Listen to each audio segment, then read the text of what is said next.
नेपाल प्रज्ञा प्रतिष्ठानको 66औं वार्षिक उत्सवको अवसरमा प्रज्ञा भवन कमलादीमा प्रधानमन्त्री पुष्पकमल दाहाल प्रचण्डले तामझाम सहित आयोजनाको उद्घाटन गरे। उद्घाटन समयपछि प्रधानमन्त्री प्रचण्डले देश निर्माणमा कवि लेखकहरूको भूमिका महत्त्वपूर्ण रहने कुरा उल्लेख गर्दै नेपाली कविहरूको कविता यादमा नभए पनि माओको केही भनाइ भने कण्ठस्थ रहेको सार्वजनिक गरे। प्रधानमन्त्री प्रचण्डले आफ्नो मन्तव्य पछाडि सकेर बाहिरिए लगत्तै हल पुरै खाली हुनुले कविहरूले कार्यक्रमप्रति असहमति जनाएको हुन् कि भन्ने आभास देखिएको छ। बहुभाषिक कविता प्रतियोगिता भनेर आयोजना गरिएको कविता महोत्सवको गरिमा धुलिसाप पारिएको हो कि भनेर प्रश्न गर्न सकिने स्थिति भयो। नेपाली कविताको गरिमा नै सखाप पार्ने गरी गरिएको महोत्सव बहुभाषिक भनिए तापनि त्यस्तो देखिएन। 892 कविता आएको भनी आयोजकले झुट्टा प्रचार गरेर भ्रम फैलाएको हो कि भनेर प्रष्ट देखिएको थियो। हलमा उपस्थितिको संख्या 0 थियो। प्रधानमन्त्री पुष्पकमल दाहालको प्रमुख आतिथ्यमा उद्घाटन सत्र गरिएको सो कार्यक्रममा सहभागीहरू प्रधानमन्त्रीको मन्तव्यपछि बाहिरिएर हल पुरै शून्यतामा परिणत भएको थियो। कार्यक्रममा कविहरूको उपस्थिति नभई साना साना स्कुलका नानीहरूलाई सहभागी गराइएको थियो। हेर्दा हेर्दै कविता सुन्ने प्रेक्षालय पुरै खाली हुन गयो। केही कविहरूले आफूलाई लज्जाबोध भएको भनेर सामाजिक सञ्जाल मार्फत तुरुन्तै स्ट्याटसहरू पनि हालेका थिए। यसो हुनुमा कविताप्रतिको सम्मान घट्नु पनि हो। अर्कोतर्फ सर्जकहरूलाई सहभागी गराउन आयोजकले नसकेको पनि हो। हाम्रो देश आफैमा सानो देश छैन, विशाल देश हो भन्ने पनि मलाई लाग्दछ।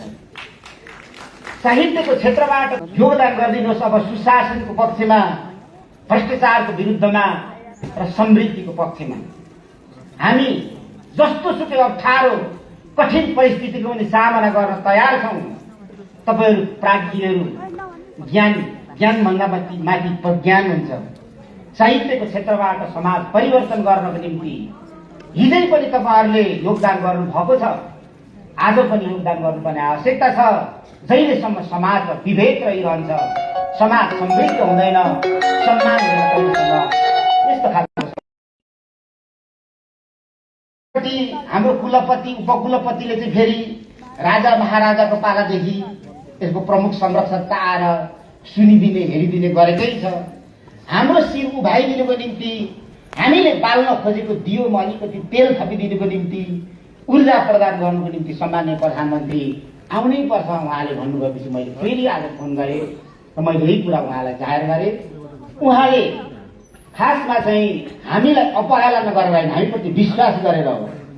उहाँहरूले गरिहाल्नुहुन्छ भनेर विश्वास गरेर अरू काममा यो समय दिउँ भनेर उहाँले कि तपाईँहरूले नै गर्नुहुन्छ कि भनेर मलाई सोध्नु भएको थियो। फेरि पनि मैले उहाँलाई यो कुरा भनिसकेपछि व्यस्तताको बावजुद पनि थुप्रै अहिले गठबन्धनदेखि लिएर सबैको बैठकहरू गर्नुपर्ने छ। आजै पनि यी सारा व्यस्ततालाई छोडेर पनि प्रमुख संरक्षक आइदिनु भयो। यी सारा परिवर्तन तपाईँ नभएको भए यति चाँडै चाहिँ हुनु त हुन्थ्यो होला। नेपालमा यति चाँडै चाहिँ यति गौरवपूर्ण कार्यक्रममा हामी उपस्थित हुन सक्दिनौँ होला। त्यसकारणले फेरि पनि हाम्रो तर्फबाट धेरै धेरै धन्यवाद र आभार व्यक्त प्रमुख अतिथिप्रति गर्दै सबै प्रतियोगी मित्रहरूले पुरस्कारको राशि पनि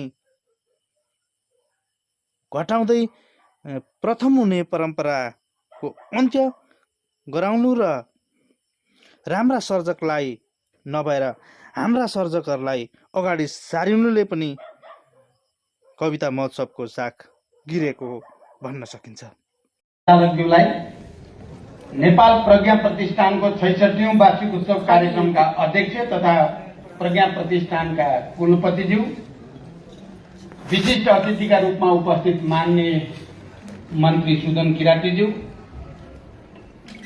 मञ्चमा रहेका अरू व्यक्तित्व, उपस्थित साहित्यकारहरू, कविता महोत्सवका सबै सहभागी कवि मित्रहरू, पत्रकार मित्रहरू, विभिन्न संघ संस्थाका प्रतिनिधि, प्रतिष्ठानका कर्मचारी तथा प्राज्ञिक व्यक्तित्वहरू, नेपाली भाषा, साहित्य, कला, संस्कृति लगायत ज्ञान विज्ञानका विभिन्न शाखाहरूको अध्ययन, अनुसन्धान तथा विकास गर्ने उद्देश्यका साथ 2014 सालमा नेपाल साहित्य कला एकाडेमीका रूपमा स्थापना भएको यस प्रतिष्ठान परिवर्तित हुँदै हाल नेपाल प्रज्ञा प्रतिष्ठानको रूपमा आइपुगेको कुरा हामी सबैलाई अवगत नै छ।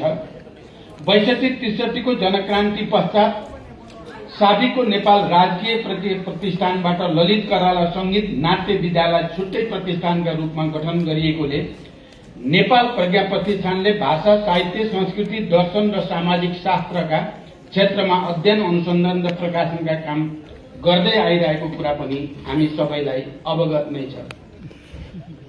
जनयुद्धको जगमा भएको 62-63 को जनआन्दोलन र त्यसबाट निर्मित नेपालको संविधान 2072 को मर्म र भावना अनुरूप नेपालमा बोलिने सबै भाषा र तिनका साहित्य, संस्कृति अनि ज्ञानका विभिन्न शाखालाई प्रवर्धन र विकास गर्दै अघि बढ्नु वर्तमान प्रज्ञा प्रतिष्ठानको दायित्व र कर्तव्य पनि हो। नेपालका कतिपय उन्नत सांस्कृतिक परम्परा, यहाँको माटोमा सृजित र विकसित ज्ञान तथा साहित्य कलालाई, साहित्य चिन्तनलाई पछिल्लो समयमा विकास भएका आधुनिक ज्ञान र चिन्तनका सापेक्षतामा विकास गर्दै अघि बढ्न सकेमा मात्र हामीले अपेक्षित सफलता हासिल गर्न सक्नेछौँ।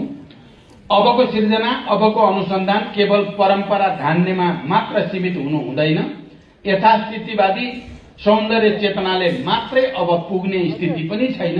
आज नेपाली समाजको सामाजिक संरचना र राजनीतिक व्यवस्थामा परिवर्तन आएको छ। सामाजिक संरचना र राजनीतिक व्यवस्थामा भएको परिवर्तनलाई संस्थागत गर्न सोही अनुसारको सांस्कृतिक रूपान्तरणको अभियान अगाडि आउन जरुरी छ। परिणामतः नेपाली समाजका सूक्ष्म तहमा जरा गाडेर बसेको सामन्तवादी संस्कृति र सुनामी जस्तै बनेर आइरहेको भूमण्डलीकृत उत्तर आधुनिक संस्कृतिको प्रतिरोध गर्दै आजको संघीय, समानुपातिक, गणतान्त्रिक, युग अनुकूलको संस्कृतिको निर्माण आजको हामी सबैको प्रमुख दायित्व बन्न गएको छ। आजको यही युगीन आवश्यकतालाई सम्बोधन गर्न नेपाल सरकारले नयाँ प्रज्ञा परिषद तथा प्राज्ञ सभाको गठन गरेको छ। आजको युगीन दायित्वलाई आत्मसात गर्दै उत्पादनमूलक राष्ट्रिय अर्थव्यवस्थाको विकास गरेर नेपाल राज्यले लिएको समाजवाद उन्मुख व्यवस्थाको लक्ष्य पूरा गर्न आवश्यक पर्ने श्रमको सम्मानमा आधारित अन्तर्वस्तु र सौन्दर्य शास्त्रको निर्माण गर्ने, साहित्य र संस्कृति निर्माण गर्ने काम यस प्रतिष्ठानले सफलतापूर्वक सम्पन्न गर्नेछ भन्ने मैले विश्वास लिएको छु। यहाँ आज यो नेपाल प्रज्ञा प्रतिष्ठानको 66औं वार्षिक उत्सवको तथा राष्ट्रिय कविता महोत्सव 2080 को उद्घाटन गर्दै गर्दा मैले केही न केही यसमा नयाँपनको महसुस गरेको छु। प्रज्ञा प्रतिष्ठानको वर्तमान नेतृत्वका तर्फबाट सरकार समक्ष आएका नयाँ र सृजनात्मक प्रस्तावहरूप्रति सरकार सकारात्मक छ। त्यसप्रति सरकारको तर्फबाट आवश्यक पहल पनि भइरहेको कुरा म यहाँहरूलाई जानकारी गराउन चाहन्छु। प्रतिष्ठानको वर्तमान नेतृत्वले नेपालको मौलिक इतिहासको खोजी गर्ने, नेपालमा बोलिने मातृभाषाको संरक्षण र संवर्धनमा जोड दिने, नेपालको परिवर्तनको सौन्दर्य, श्रमजीवी वर्गको सौन्दर्य र सृजनामा जोड दिने कुराप्रति सचेत रहेको बुझेको छु। त्यसमा सरकारको भरपूर सहयोग रहने विश्वास पनि म दिलाउन चाहन्छु। मैले थाहा पाएँ 22 सालदेखि सुरु भएको कविता महोत्सवमा यस पटकदेखि बहुभाषी सहभागिता कविता समावेश गरिएको थाहा पाएको छु। मलाई धेरै खुसी लागेको छ र म नेतृत्व र पदाधिकारीहरूलाई विशेष धन्यवाद भन्न चाहन्छु। कविहरूले यसपटक यो दशकमै सबभन्दा बढी कविता वाचन गर्ने सहभागी भएको थाहा पाउँदा मलाई थप ऊर्जा प्राप्त भएको महसुस हुन्छ। यसपटक झण्डै 3 दर्जन भाषाका कविताहरू महोत्सवमा सहभागी भएको थाहा भयो। मलाई आशा छ आगामी वर्षदेखि नेपालका सबै भाषाका कविता राष्ट्रिय कविता महोत्सवमा सहभागी हुनेछन् र राष्ट्रिय कविता महोत्सव आफ्नो नाम अनुसार साँच्चैकै राष्ट्रिय कविता महोत्सव बन्ने कुराको तपाईहरुले सुरुवात गरेकोमा सबैलाई म हार्दिक धन्यवाद भन्न चाहन्छु।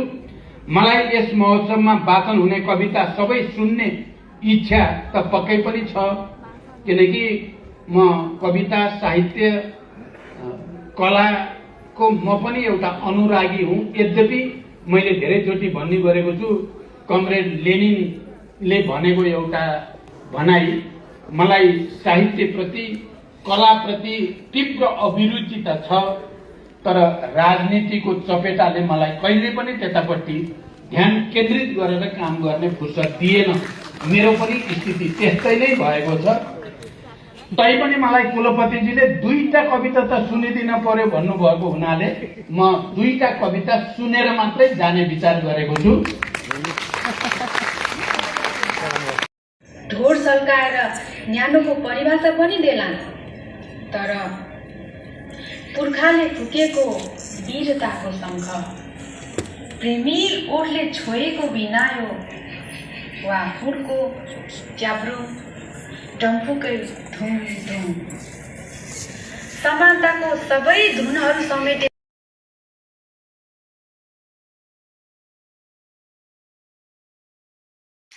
प्रधानमन्त्री प्रचण्डले आफ्नो मन्तव्य पछाडि सकेर बाहिरी लगत्तै हल पुरै खाली हुनुले कविहरूले कार्यक्रमप्रति असहमति जनाएको हुन् कि भन्ने आवाज देखिएको छ। बहुभाषिक कविता प्रतियोगिता भनेर आयोजना गरिएको कविता महोत्सवको गरिमा धुलिसाप पारिएको हो कि भनेर प्रश्न गर्न सकिने स्थिति भयो। नेपाली कविताको गरिमा नै सखाप पार्ने गरी गरिएको महोत्सव बहुभाषिक भनिए तापनि त्यस्तो देखिएन।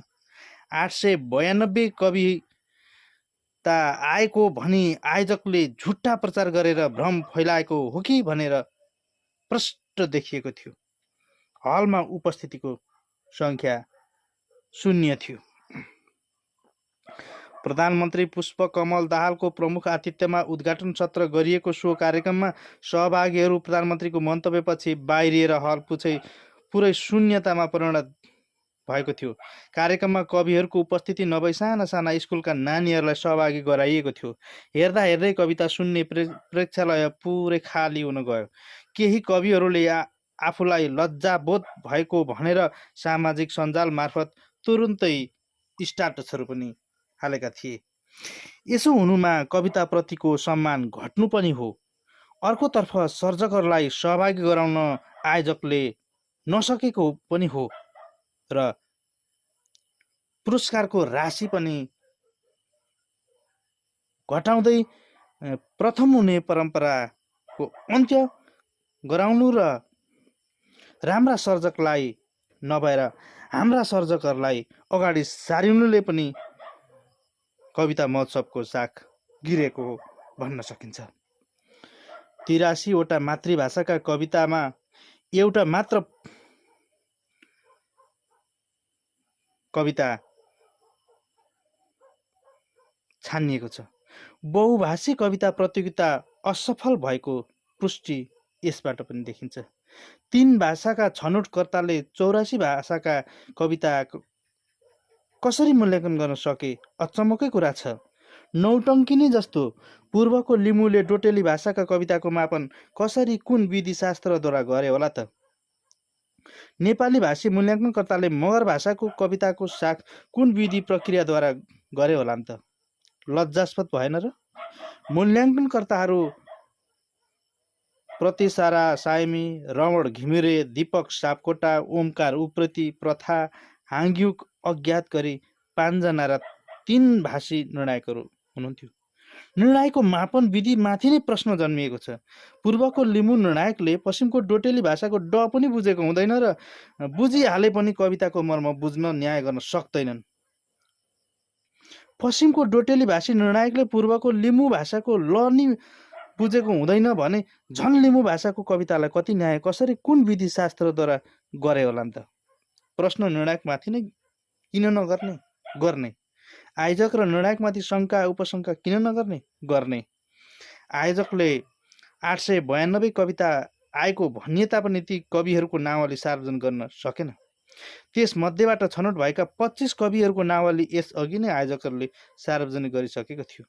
त्यही 25 सहभागी मध्येबाट उत्कृष्ट 10मा कविहरू उमेश पुन, कृपा करुणा पोखरेल, खिमानन्द जोशी, जीवन आरोही, टङ्कबहादुर झाँक्री मगर, समीप बैरागी, तीर्थराज विश्वकर्मा, नवीन अभिलाषी, पूर्णानन्द ओझा, प्रकाश दीपशाली राई र राधिका कल्पित पर्न सफल हुनुभएको छ। उत्कृष्ट 10 कविहरूलाई जनै 15,000 नगद र प्रमाणपत्र सहित सम्मान गरिएको थियो। प्रेमिल ओठले छोएको बिनायो वा फुलको च्याब्रो डम्फुकै धुम धुम समानताको सबै धुनहरू समेटे